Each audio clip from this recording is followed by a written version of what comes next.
Olá, Olavo. Vou chamar de Olavo porque eu não conheço a obra, eu nunca li nada seu assim tão a fundo para que eu pudesse ser influenciado intelectualmente por você. As minhas pesquisas intelectuais sempre foram no campo da semântica, da teoria literária, da linha de uma filosofia de intuição, né, na linha do Bergson ali, Heráclito, enfim. Não saberia me definir, a não ser pela boca de um ex-professor que eu tive de filosofia. Eu sou um metafísico, certo? Mas o que me traz gravar essas palavras que saem também como puro fluxo de reativo, foi seu último vídeo reclamando, né, do que estão fazendo com você. Com o senhor me permita. É uma coisa horrorosa. É uma das coisas mais grotescas que eu já vi na minha vida. Mas isso já foi pré-anunciado. Isso está sendo falado. Essa perseguição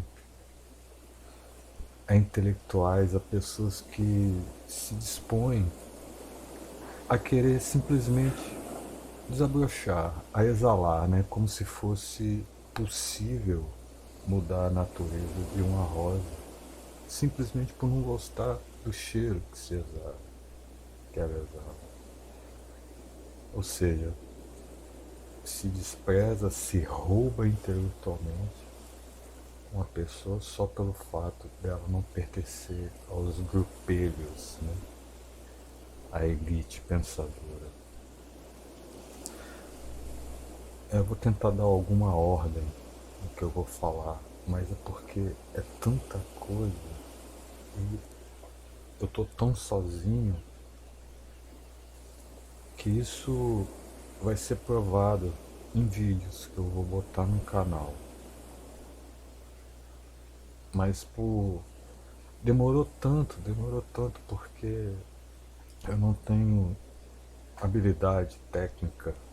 Eu estava usando um programa quando já estava alguns vídeos feitos e na hora de renderizar, enfim, de transformá-lo em imagem de vídeo para o YouTube, o programa expirou, sei lá, falou que tinha fugido, tinha acabado o limite de trabalhos que eu podia fazer e agora eu estou usando um outro mais simples e tal, enfim, vai do jeito que vai. Mas o objetivo dessa fala, primeiro, é mostrar o meu apoio a você e que esse vídeo vai ser para justamente fazer ou se empenhar em fazer o que você, que o senhor reclamou aí, essa perseguição, porque na verdade essa ideia já está muito bem estruturada nos meus vídeos e como não veio à tona, é uma coisa absurda. Hoje eu estava vendo um vídeo de um cara aí que se diz de direita criticando esse tal de Felipe Neto aí. Inclusive, esse Felipe Neto vai me render teses, várias teses. Cada bosta que ele fala é uma tese, certo? Mas enfim, eu vou fazendo aí, vou lançando os vídeos. Então esse cara, hoje, dia, hoje é dia 7, 2 horas da manhã, mas foi ontem, eu assisti um vídeo dele criticando esse Felipe Neto aí, e só leva em consideração a quantidade de inscritos e tal. E eu fiquei horrorizado. Demorou 2 semanas depois da entrevista histórica que esse cara, esse tal de Felipe Neto, deu por Roda Viva, para alguém dessa direita aí da mídia, né, que está aí, né, frequentando o terça livre, para poder falar alguma coisa pouquinho mais contundente. Contundente no sentido de chamar a atenção. É igual cachorro, cachorrinho, cachorro um pincher, né? Fica latindo. Ele fala ali algumas. Fala sobre um Twitter, fala meia dúzia de palavras e passa pra Pepa, como se a Pepa fosse alguma coisa. Então, eu fiquei revoltado, porque eu já venho mapeando à direita os conservadores, desde os canais menores até os maiores. E como eu já tenho esse material todo gravado, vai ficar um trabalho que para mim vai ser um pontapé para combater essa. Como é que eu vou dizer? Não é canalice, né? Essa obra frutuosa, né? Porque dá fruto, essa obra frutuosa das trevas, né? Das trevas. Então, mas não vim aqui falar do meu trabalho, é só para ter ideia do que eu venho elaborando. Mas eu queria falar para o senhor o seguinte, que eu sou formado, né, em letras português e foi dramática a minha entrada dentro do mundo universitário porque eu venho de uma família pobre, mas nunca me faltou nada. Meu pai vendia limão na feira, minha mãe uma pessoa também batalhadora que passou fome e tudo.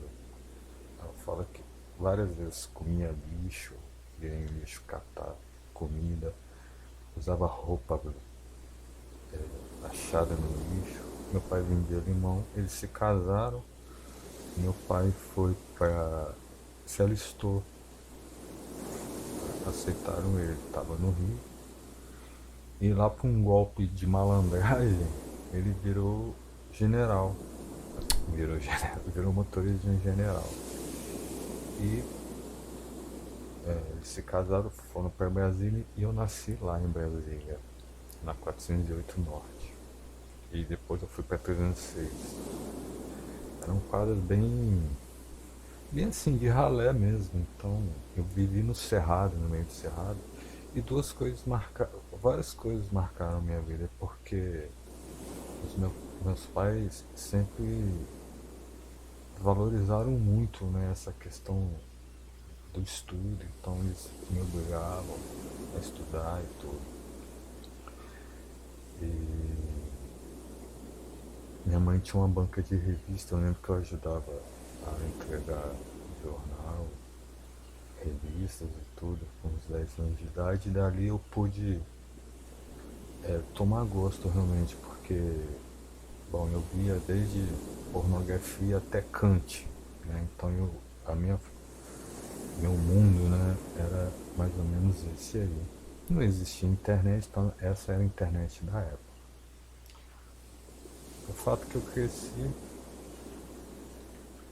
e me mudei e tal, de Brasília, sempre morando em periferia, né? Sempre trabalhando e lendo e tal, escrevendo, desenhando, sempre nesse mundo, digamos assim, de fabulação, né? Um pensamento não racional. Eu sempre programei também para computador e tal, sempre trabalhei, então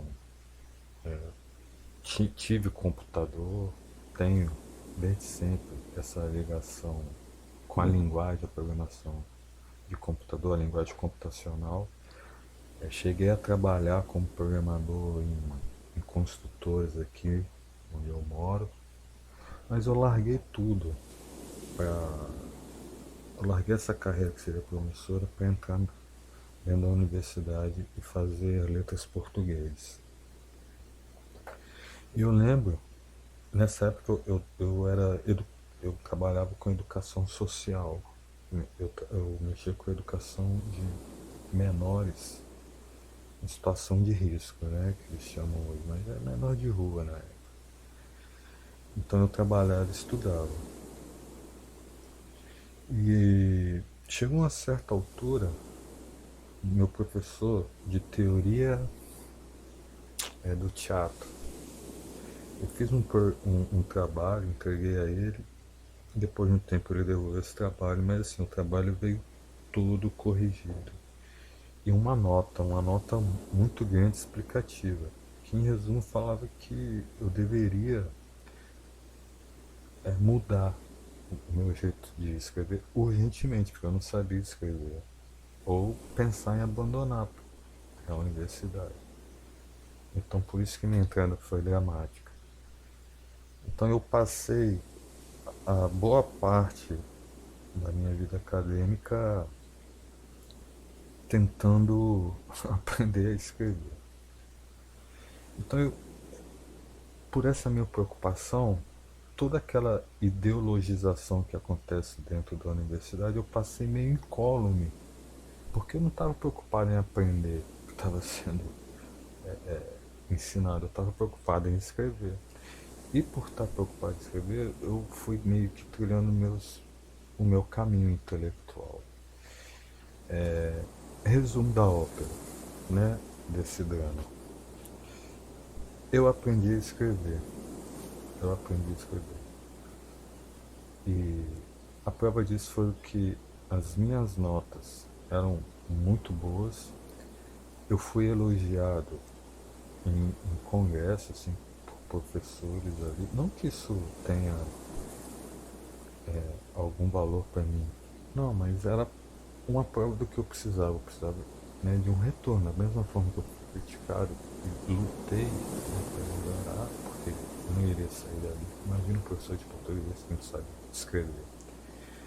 Então, eu fui elogiado. Professor chegou aí em seminário, um simples semináriozinho, né, defendendo nota ali.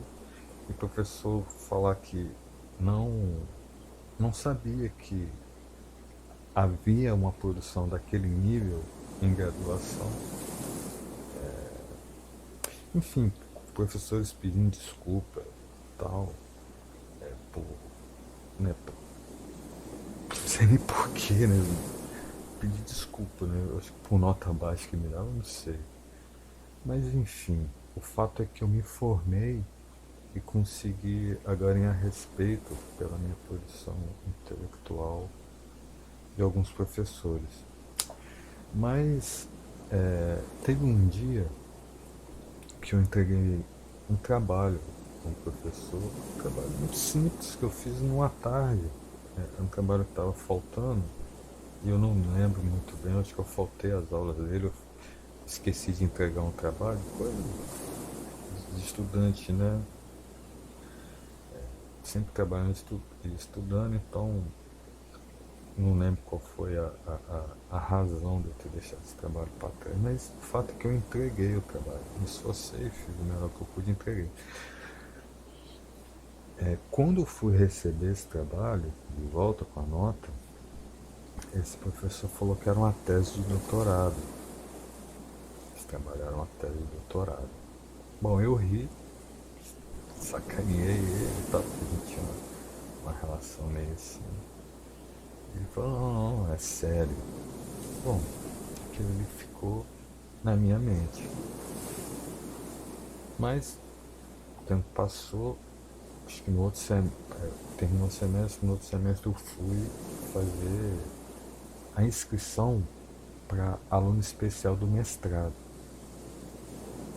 E fiz a inscrição e lá eles exigiam um tema, qualquer tema, para ser inscrito, né, como aluno especial. Bom, como eu tinha esse trabalhozinho aí, né, esse texto que o cara falou que era uma tese de doutorado, eu fiz a inscrição. Por quê que eu fiz a inscrição desse tema?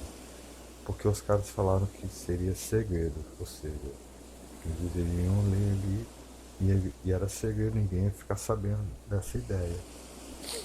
Beleza. Fiz lá esse curso de mestrado, achei muito fácil, não tinha nada demais, me animei, falei assim, pô, vou tentar mestrado. E aí que começa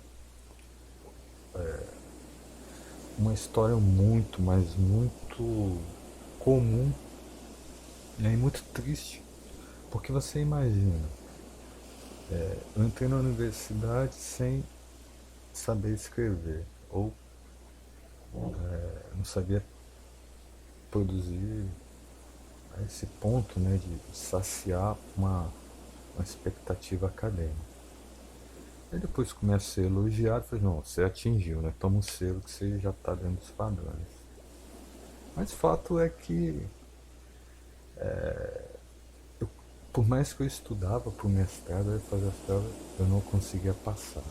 Eu não passava. Chegou ao absurdo, a quarta vez que eu tentei o mestrado, eu fui tão. Eu estudei bastante, mas quando eu vi ali a matéria, eu fiquei tão tranquilo. Eu escrevi 8 laudas, né? 4 páginas, né? 8 laudas, sem rascunho. Pá, pá, pá, pá, pá. Escrevi. Não passei. Bom, nisso eu já estava meio que orientando um- uma ex-namorada minha. Inclusive, eu acho que hoje ela é do mestre ou doutora também em linguística. Foi para uma universidade de conceito aqui no Brasil. Fez mestrado, doutorado nesse tempo que a gente estava trabalhando. E nesse período eu fui para a cidade onde ela estava, na universidade, né? Fui acompanhá-la na universidade e fiquei morando com ela há um tempo e me preparando novamente fazer o mestrado. Paz, quando eu fui ver. E nisso, pedi no orientador, porque era certo que eu ia entrar no mestrado, não tinha jeito, era certo. Eu pedindo um orientador, procurando um orientador dentro da universidade onde eu iria colarear, e ninguém, até os professores que eram mais chegados, que eu ia até pra. Os caras me chamavam pra ir em festa na casa deles, beber e tal, festa de casamento, tudo. Assim, tinha uma relação extra, né? Extra classe ali, de repente achava que era até uma consideração. Eu não conseguia, eu achava muito estranho os caras conversando, ficava naquele jogo, né? De empurrar, conversa com e tal. Eu, pô, sem entender nada. Mas enfim, cortando lá para estação de Belo Horizonte, então fui para Belo Horizonte, cheguei lá, eu tô pesquisando a minha área, pá. De repente, o que, que eu descubro? Que tinha uma comunicação lá no simpósio lá de letras, o mesmo tema desse trabalho que eu tinha feito, né? O cara falou que é uma tese de doutorado, que eu usei para fazer inscrição como aluno especial antes de tentar as provas do mestrado. Aquilo ali eu gelei, porque o cara que fez a comunicação, o cara era esse cara que me convidava para ir para a festa na casa dele, PhD, dentro da área de literatura. E o que, que o cara fez? Então o meu trabalho tinha um viés, ele pegou o mesmo tema, tirou ali algumas coisas que seriam inconvenientes, porque tinha que se enquadrar dentro dessa merda, né, dessa teoria estruturalista, enfim, escola de Frankfurt, né, todos os processos, e a Jacobson, essas merdas todas. E meu trabalho passava longe disso. Meu trabalho mexia com questões puramente percepções brasileiras, né? Gilberto Freire, Rosala Bergson, Heráclito, enfim, Milton Santos, uma coisa, dentre tantos outros, mas isso aí eram coisas que me interessavam, né? O trabalho desses acadêmicos, era uma coisa que eu me identificava mais. O cara puxou para outro caminho. Beleza, eu mandei um e-mail pro cara, meio desaforado, não desaforado, mas assim, pô, eu queria, no meio de tanta guerra, né, mano? Que ali na universidade é uma guerra, pô, por que me piranhar, né? Precisava me roubar dessa forma. O cara não respondeu. Depois, acho que uns 4 meses depois, eu procurando, Eu estava na livraria de um amigo meu, estava lá publicado um livro com o mesmo tema que eu tinha desenvolvido, né, ali. E o cara foi orientando desse professor que eu te falei que me roubou. Então assim, eu fui roubado, certo? E como eu fiquei sabendo que em 2006 foi uma comissão a Brasília pediu afastamento da banca examinadora do mestrado do curso de letras de onde eu me formei, certo? Então, mas eu fiquei tão puto, mas tão puto, que eu não quis saber mais da vida carente, porque ninguém acreditava em mim. Ninguém acreditava em mim. Eu falava que tinha sido roubado, ele falava que era paranoia, que isso não existe e tal. Eu fiquei puto e desisti. Fui levando a vida, fazendo outras coisas. Quer dizer, eu larguei uma carreira que eu tinha de programador e fazer o que realmente eu achava importante, né? Trabalhar com educação, que seria uma forma de transformar, né, um pouco a realidade onde eu vivo. E fui roubado. Eu achando que só eu passei por isso. Mas por que eu tô te contando isso? Eu tava. Aí eu já tava enlouquecido já, porque eu sempre dei aula, né? No caso, sempre foi uma atividade paralela aos meus estudos. E eu fui trabalhar como professor substituto de uma amiga minha, assim. Eu nem sabia, depois que ela foi lá acertar, ela é efetiva, eu era contratado.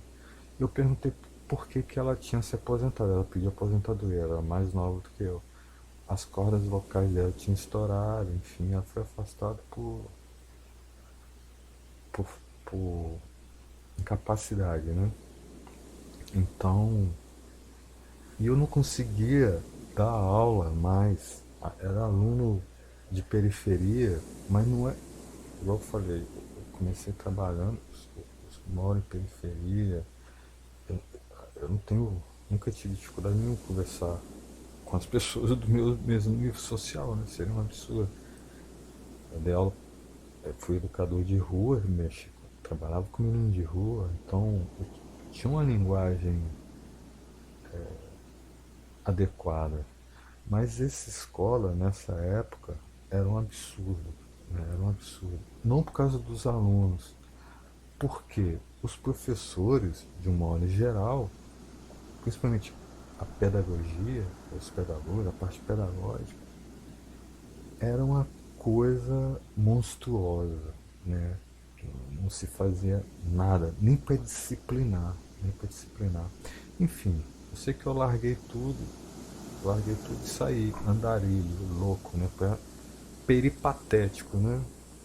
Eu saí como um peripatético para tentar acalmar minha cabeça. Então eu saí, eu botei uma capanga nas costas e saí andando, sem destino, porque para mim tanto faz como tanto fez. Então fui visitar algumas pessoas que eu gostava, tudo.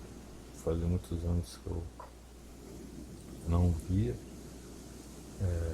Parei na cidade de Minas Gerais e ali eu conheci minha companheira. Bom, cheguei nessa cidade, comecei a dar aula e tal, mas também enfrentei problemas muito piores que eu tinha enfrentado toda a minha vida. Eu querendo educar, eu fui achincalhado de todas as formas. Fui acusado de estupro, de estupro não, de pedófilo. Eu fui acusado de pedófilo. Eu fui na polícia civil, não deu nada, né? Eles falaram que eu transava com a diretora do colégio. Eu era um simples professor. E um professor querido, porque os alunos me chamavam para sentar coisas e conversar, né? Os mais rebeldes. Enfim,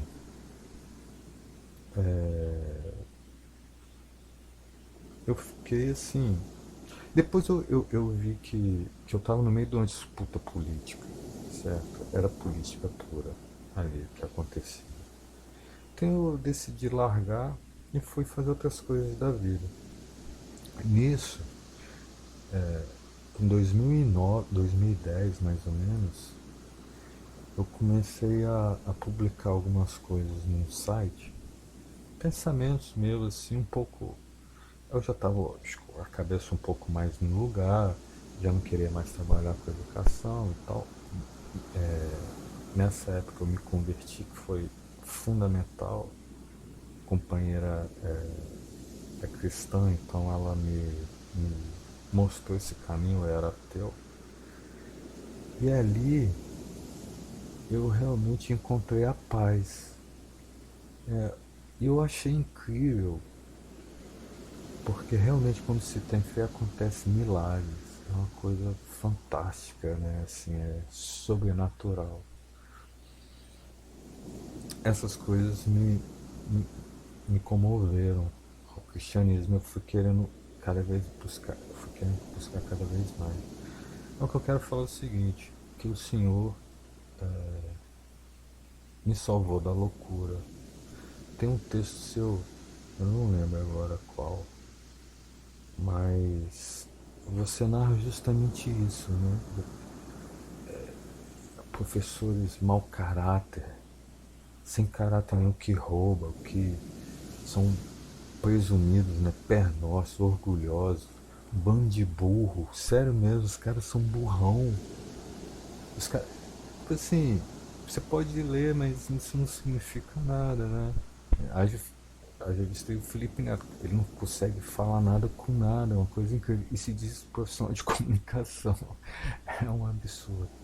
Então, professor, assim, a minha história não é uma história de mimimi, porque eu convivo muito bem com isso e, graças a Deus, eu não estou nesse âmbito, né, que se chama mundo acadêmico. Eu votei no Bolsonaro na esperança que ele, não pelo que ele é, mas como um fulcro, né, de representação de um desejo e de uma força que foi sufocada, né? Eu sinto isso. Pelo menos da minha parte isso é muito real. Eu acredito que como eu existe muitas pessoas. Então eu queria falar isso, né? Que o Senhor me salvou dessa loucura, né? Porque para todo mundo eu tava de mimimi, eu era um louco, mas eu fui roubado. E como eu tenho certeza absoluta que muita gente. Então eu vejo o que faz com o Senhor aí, me lembra muito o que fizeram com Milton Santos também, né?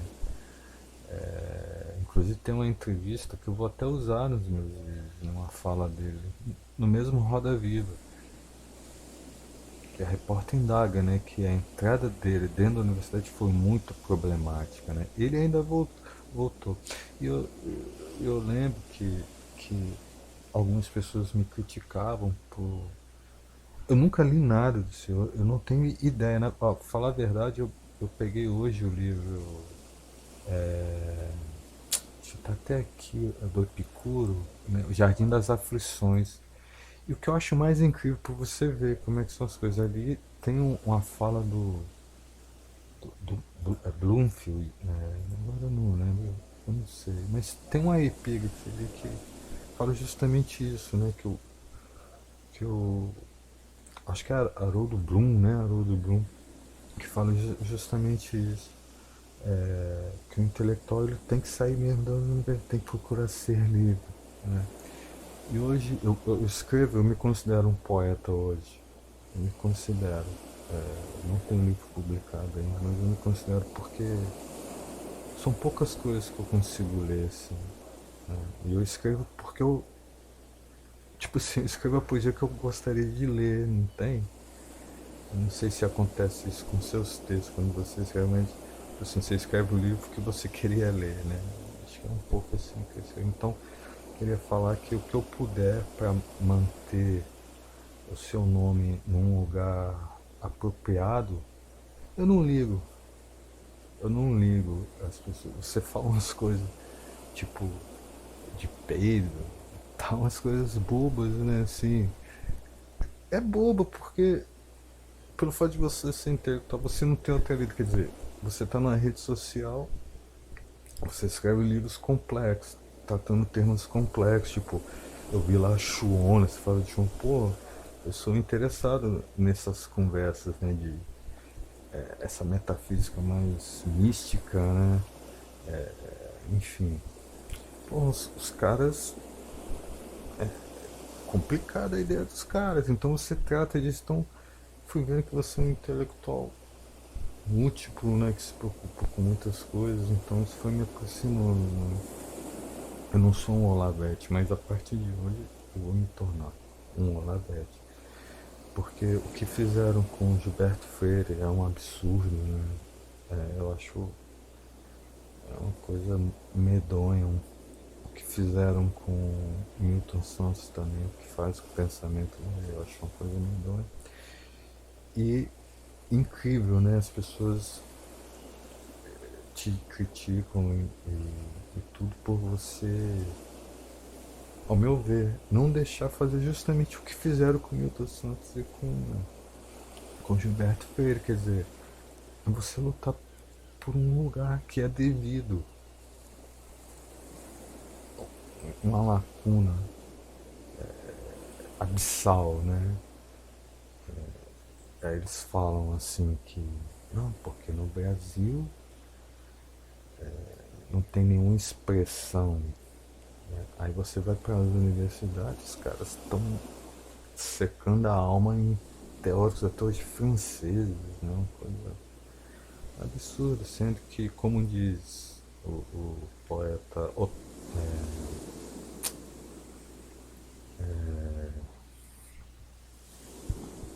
agora eu esqueci o nome, Paz,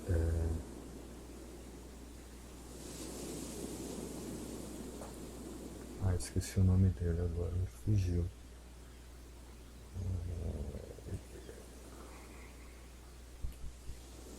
Vou até procurar aqui no Google aqui rapidinho.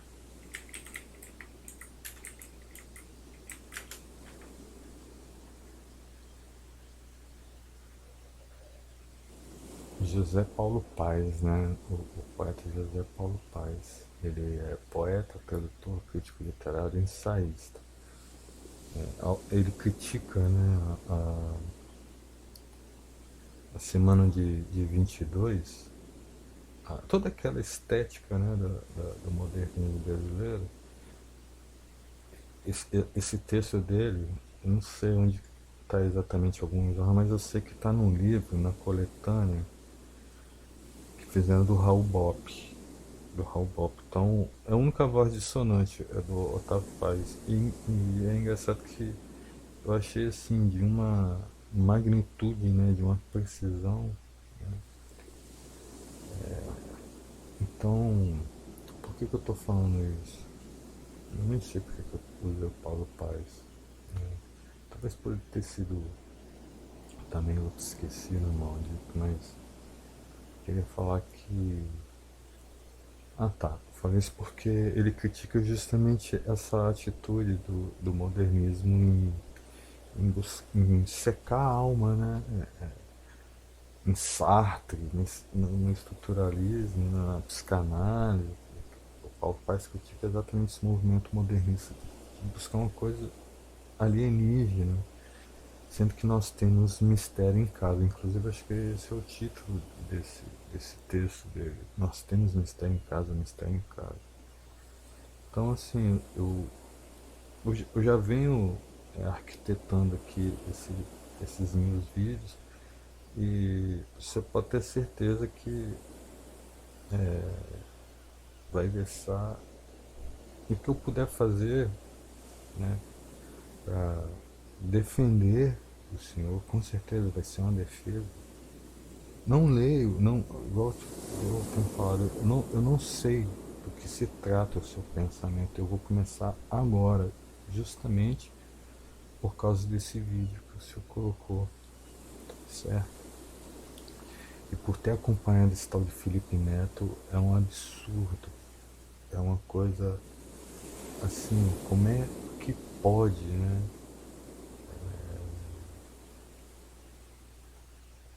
eu fico assim, por que eu tô estarrecido? Porque é igual você tá reclamando, você tá sozinho, velho. Você tá sozinho. Você não consegue se defender sozinho.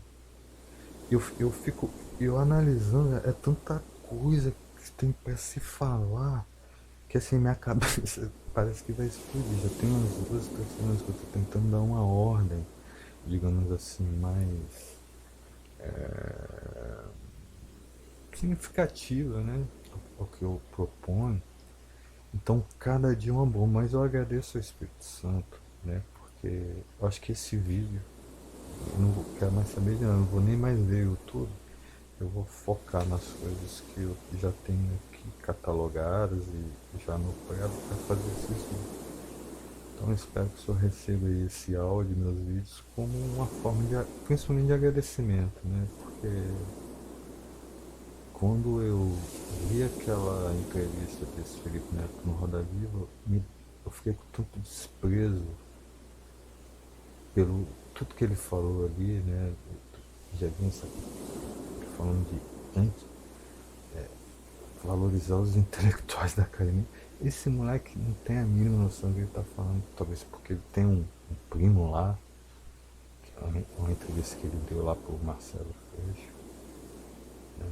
Então eu achei desprezível, me deu um sentimento quase que de, como é, um sentimento de impotência que me levou a não querer superar isso. Mas não, não deixei não. Nisso que eu não deixei, que eu neguei, me veio um sentimento de mostrar o quanto eu amo tudo que está acontecendo, né? Eu amo os intelectuais, os poetas, né? Eu amo mesmo, principalmente a história, né, da minha mãe, como eles produziram uma pessoa como eu, que não sou nada, mas tenho a sensibilidade de perceber essas coisas. Então eu espero que o senhor receba esse áudio e escute realmente, né? Não com uma babação de ovo, né? Não preciso fazer isso, mas como uma forma de agradecimento sincero, né? E uma alegria de eu, o senhor ainda estar vivo e eu estar vivo também, né? De ter visto e não ter morrido louco, né? Achando que não existia mais nenhuma alma capaz de, no Brasil, capaz de condensar, né? Como o palhaço lá dos brasileiros falam lá, uma obra forte e vigorosa, né? Então acho que o que eu tenho a propor é realmente isso, uma obra forte e vigorosa, né? Morder uma mordida forte aí. Que Deus continue abençoando, professor. Que o senhor tenha muitos anos de vida e que principalmente muitas ideias brilhantes, também não tão brilhantes assim, né? Para distrair a gente. Fica com Deus. Até mais.